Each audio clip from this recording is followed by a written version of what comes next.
Alright, I'm back in the shop today. I uploaded a video yesterday and got a lot of questions about the SD specifically. So I can break it down and kind of give an overview and get into how to get these things to get hooked up and get them working. So to get started with it, I guess the easiest thing to do is understanding how these things are hooked up in the order that they're hooked up to get them to work properly. So when we start, we're getting our G code generated and we're loading into Mach 3. Mach 3 is then sending our outputs to our breakout board. From there, it's going into the THC, and that's where we go into the top and we have our step in and direction in. The THC is then shooting out step direction directly to the Z motor driver, and the driver is sending that to the motor. All this is doing is passing along the signal in normal operation, and it's monitoring the voltage. So once that voltage is out of the voltage that's set with the up and down arrows, it's going to make a change. So the torch is going to have a positive ground and a negative electrode. That means that when we're cutting, the piece is going to have a positive charge and the torch itself will be negative. And so that's where underneath the Proma SD is able to take the raw voltage directly from the work leads within the plasma cutter, or it can take the divided voltage from the back on your CPC ports. So as we're going along each time here, everything's all about step and direction. That's how it operates all the way through. And the only difference would be between the SD and the 150 that I have hooked up here is that the 150 is able to send the signals directly into Mach 3, and Mach 3 is then going to the breakout board to the step driver to the motor. So the easiest thing to do, it's pretty mind-blowing, it's called an operation manual. And they have a whole bunch of words in here. They code together to form some sentences in the English language. And something a lot of people overlook is looking at these manuals. They have everything you need, and so that's where we can take our CNC breakout board from the PC. So we know that's the first step. We already have this hooked up, we have a plasma cutter that works, but we want to add the THC in between the breakout board and the Z. And so we talked about this in the previous video, that the ground is usually overlooked. So that ground is coming from the E-stop, and then it splits to where we have a ground for the THC, and it splits off again with a direction ground and a step ground, and this is all in the driver. So we can translate that directly down here. You have ground wire connected to the ground for the E-stop on the side of the box. This is the box that came with the Premier table. It's a 5x10 table. 2 power supplies, 4 drivers. We follow the ground in. Ground is going into direction ground. And then we have a jumper lead, that's the blue wire, jumping down into, they're calling this a pulse, but it's the same as a step. So this is our step negative. And then from there, we're just kind of getting redundant on it, but it doesn't hurt. We're jumping from the ground here into the ground side here. I do see I have this one coming out, but we'll take care of that. Okay, next we have these wires here. So we're taking the direction positive and the direction negative. That's where that's going to go directly into the top. So since those are the last step, we're kind of working backwards here. We're going to start at the driver, work back with these 2 leads, back to the THC. So that's going to go as an output on the step and direction. The other ones will need inputs. So those inputs are coming directly from the breakout board. And so you see here, this one, these ones you can find on a nice Google search. They're available, they're cheap. So what's going on here is this one's labeled Z. And then if we look at the pinout, we know that these right two are going to take care of the step and direction. And if you look here, it is going to be, step is going to be that far right, the white wire. The red wire is going to be direction. The wires, colors don't matter, just the pins. So the pins are going to be what matters there. And so those are going to be coming from the breakout board to the inputs on the top. And then this 7 to 35 volts can be taken directly from the driver. So we're going from the power supplies. We have these, you'll see a larger gauge wire here on the right. And so we have a voltage positive and a ground. So we can pull the blue and the brown. The blue would be the positive, brown is the ground, and just in this case. And that's going to go directly into the top. That's what will turn it on. And when we have the dashes, that means that it's working. It's ready to receive the signal. Now if we go back to this manual, it gives you a breakdown. These are the pins in the back of your hypertherm machines. They're common throughout. They're already divided. It requires a 50 to 1 division of the voltage, and that's taken care of with the CPC on the machine. And there's nothing wrong with pulling that raw voltage either. It just has to be on the outside terminals. So to get it to work, press and hold.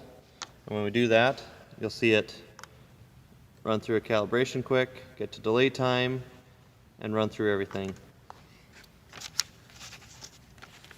The SD does have more startup and operation functions. So it breaks it down right here.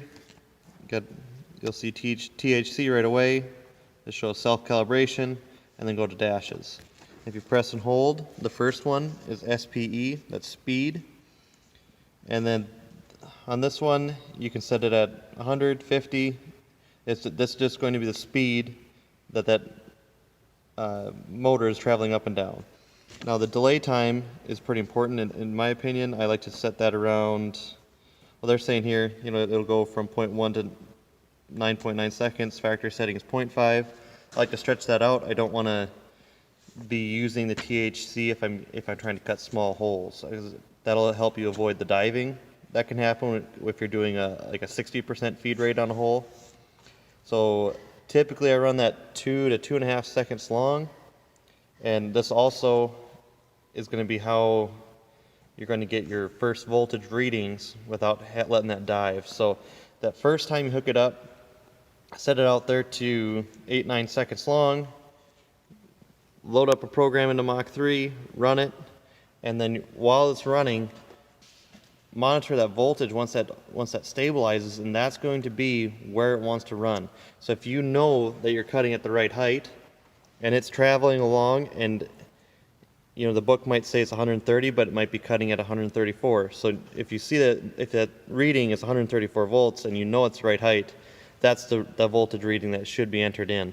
And that's just simply changed by going through up and down. Then that's the voltage it's going to cut at, and voltage equals height with a plasma cutter. So the next would be the high voltage setting. That can just stay at 200. It goes 50 to 300 volts, and that's just the detection of when the load comes off. Nothing too much there that you can worry about. It can just stay at 200. And now, once you have it set up and you run through the test cycle, that'd be the TST. Now that one's going to emulate it, and so without the torch on, it's going to move up and down, and you'll see that they mention it's floating. You'll see that voltage rise, and then you'll see the voltage fall, and so that's going to be running it up and down. Now, on the top here, you'll see there's 3 lights. The center means arc OK, and the right and the left are going to. So the left will give you the up and down, or the left will give you the up, the right will give you the down. And so if those don't match the direction that the Z is actually traveling, that's when you can go to the direction. That'll be the last one, and then you can swap it either direction. So, if you're backwards, you just change the value in there. And that's kind of the rundown of how these work.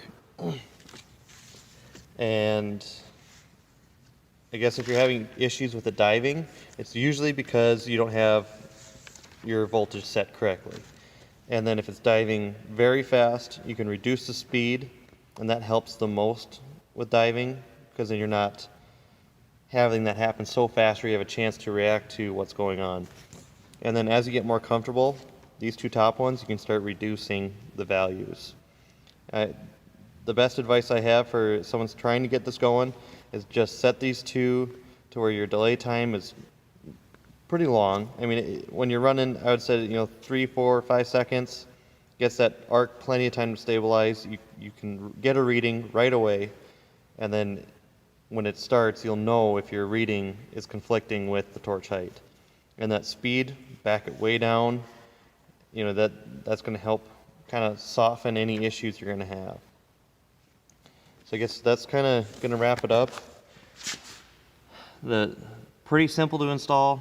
I mean, if you can figure out that you're getting the steps and the directions right, and then understanding that when this thing's working properly, Mach 3 is going to be staying at the cut height.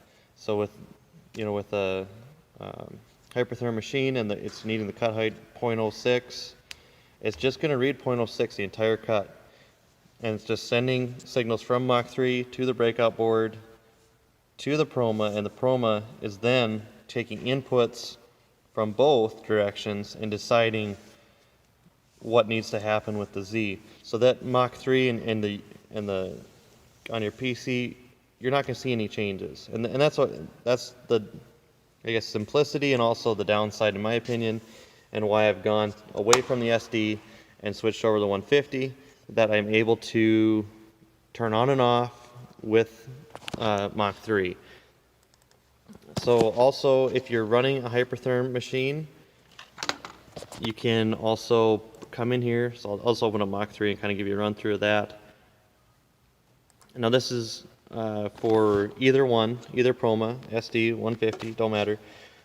If you're already running a hypertherm machine, there's plenty of outputs here. So you have divided voltage, but we also have an arc OK signal. And so what you can do, there's extra inputs on the breakout board. And so I've gone and plugged it into this input here. And so now I've gone and found my pins. And if I remember right, I have input 2 set as my arc OK input, and that's pin 11. That's at P11. And so what's going on, when THC is active, if I'm running through a cut cycle and the arc OK doesn't come on, it will pause while I'm cutting, and that lets me return back to the cut easily, and it doesn't continue on with the program without finishing the cut. It's super handy, and with this you have to have it configured properly. So you have input signals in the menu. Scroll down here to THC on. So if you're running the Proma SD, you can leave the up and down off. Okay, here we go. And then my arc OK signal is on pin number 10. And there's plenty of extra pins in there. It can be on any pin. You just have to change the number.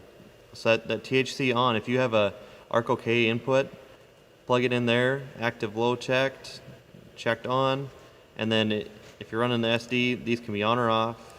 Mach 3 wouldn't know anything different.